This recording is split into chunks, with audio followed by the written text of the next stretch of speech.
Eu sempre soube que minha tia Carmen tinha algo contra a Xuxa, desde pequena. Quando eu ligava a televisão para assistir o programa da loira mais famosa do Brasil, ela mudava de canal com uma cara de poucos amigos. Dizia que aquilo não era coisa de criança direita, que tinha algo de errado naquela mulher. Eu nunca entendi direito. Achava que era apenas implicância de uma pessoa mais velha, com os tempos modernos. Minha tia Carmen era uma mulher simples, nascida em uma cidade pequena do interior de São Paulo, dessas onde todo mundo se conhece, e as fofocas correm mais rápido que o vento. Ela tinha sido professora primária a vida toda, uma daquelas educadoras antigas, de mão firme e coração grande, que acreditava que criança tinha que ser criada com limites e valores bem definidos. Para ela, televisão era coisa séria, tinha que educar, não apenas entreter. Quando a Xuxa explodiu na televisão brasileira, lá pelos anos 80, minha tia já estava com seus 50 e poucos anos. Era uma mulher que havia dedicado a vida inteira à educação infantil, que conhecia cada fase do desenvolvimento de uma criança, como poucos. Por isso mesmo, quando via aquela loira exuberante pulando, dançando e cantando na televisão, alguma coisa dentro dela se incomodava profundamente. Foi só depois que ela morreu, quando eu estava organizando os pertences que ela deixou, que descobri a verdadeira razão por trás de toda aquela aversão. Entre papéis antigos, fotografias amareladas pelo tempo e cartas guardadas com cuidado, encontrei um diário que ela mantinha desde os anos 70. As páginas estavam um pouco amareladas, mas a caligrafia caprichada ainda era perfeitamente legível. À medida que fui lendo, descobri que minha tia tinha acompanhado toda a trajetória da Xuxa, desde muito antes de ela se tornar a rainha dos baixinhos. Ela havia lido sobre a jovem modelo gaúcha, que ainda adolescente, já estampava capas de revistas e chamava atenção por onde passava. Carmen anotava tudo, como uma espécie de cronista preocupada com os rumos que a sociedade estava tomando. Em uma das páginas, datada de 1980, ela escreveu sobre como uma jovem de apenas 17 anos já aparecia em mais de 80 revistas em um único ano. Mas o que realmente abalou minha tia foi descobrir, alguns anos depois, sobre o passado cinematográfico da futura apresentadora infantil. Ela havia notado no diário, com letra ainda mais caprichada que o usual, como se quisesse dar importância especial àquelas palavras, sobre um filme polêmico em que a jovem havia participado. Para Carmen, aquilo era prova de que algo não estava certo com aquela trajetória. Continuando a leitura, descobri que minha tia havia se aprofundado na vida da Xuxa de uma forma que eu jamais imaginei. Ela acompanhava cada passo, cada mudança de direção, na carreira daquela que viria a se tornar um ícone da televisão brasileira. E quanto mais ela descobria, mais se convencia de que havia uma contradição fundamental entre o passado e o presente daquela personalidade. O que mais incomodava Carmen era a transformação. Como alguém que havia posado para revistas masculinas e participado de filmes controversos, podia de repente se tornar a maior referência infantil do país? Para uma educadora que havia passado décadas trabalhando com crianças, aquela mudança radical parecia forçada, artificial. Em uma página particularmente tocante do diário, minha tia relatou uma conversa que teve com outras professoras da escola onde trabalhava. Era 1986, e o programa da Xuxa acabara de estrear na televisão. As crianças não falavam de outra coisa. Chegavam à escola cantando as músicas, imitando os gestos, querendo usar roupas coloridas, como as paquitas. Carmen escreveu que se sentia como se estivesse lutando contra uma maré. De um lado, tinha décadas de experiência em educação infantil. Sabia o que era melhor para o desenvolvimento das crianças. Do outro, tinha um fenômeno de massa, que arrastava milhões de pequenos telespectadores toda manhã. Era David contra Golias. Mas desta vez, David não tinha certeza se ia vencer. O que mais me impressionou ao ler o diário foi descobrir que minha tia não era movida por inveja ou rancor.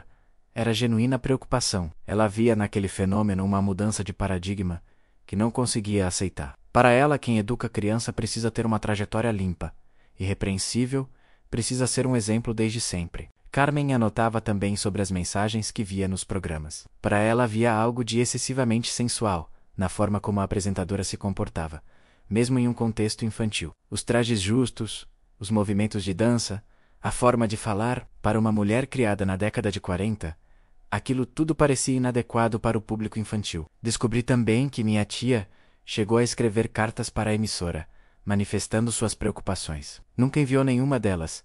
Encontrei todas guardadas em um envelope amarelo, junto com o diário. Eram textos respeitosos, mas firmes, onde ela expressava seu ponto de vista como educadora e como cidadã preocupada com o futuro das crianças brasileiras. Em uma dessas cartas, ela escrevia sobre como as crianças de sua sala de aula haviam mudado depois que o programa estreou. Ficaram mais agitadas, mais dispersas, queriam cantar e dançar o tempo todo, em vez de prestar atenção nas lições. Para Carmen, aquilo era a prova de que algo estava errado com aquele tipo de entretenimento infantil. Mas o que mais me tocou foi descobrir que no fundo minha tia sentia pena da Xuxa.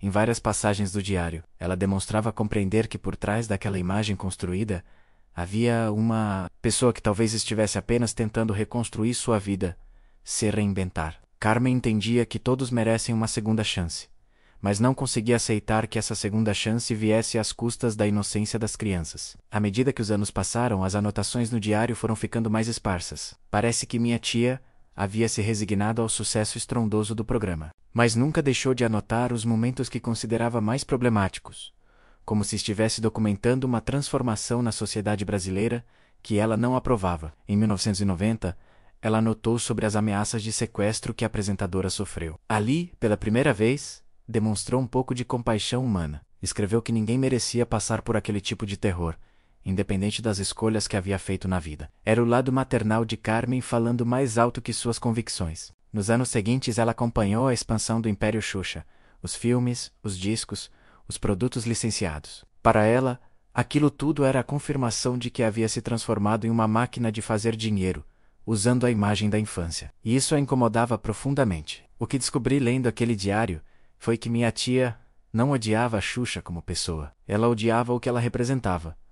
Uma mudança de valores na sociedade brasileira que Carmen não conseguia aceitar. Era o choque entre duas gerações, duas formas de ver o mundo e de entender o que é apropriado para as crianças. Carmen havia sido criada em uma época onde as referências infantis eram outras, onde quem trabalhava com criança tinha que ter uma reputação impecável desde sempre, onde não havia essa fluidez entre os diferentes tipos de entretenimento. Para ela, o mundo estava perdendo suas referências morais, e a Xuxa era o símbolo maior dessa transformação. Ao mesmo tempo, lendo nas entrelinhas, percebi que havia uma certa admiração involuntária pela capacidade de reinvenção daquela mulher. Carmen reconhecia que não era fácil dar uma volta de 180 graus na carreira e ser aceita pelo público. Havia algo de corajoso naquela transformação, mesmo que ela não aprovasse. O diário também revelou que minha tia chegou a pesquisar sobre psicologia infantil para entender melhor o fenômeno. Ela queria compreender por que as crianças se identificavam tanto com aquela figura, e descobriu que havia estudos sobre a importância de figuras maternas positivas no desenvolvimento infantil. Isso a deixou ainda mais conflituosa,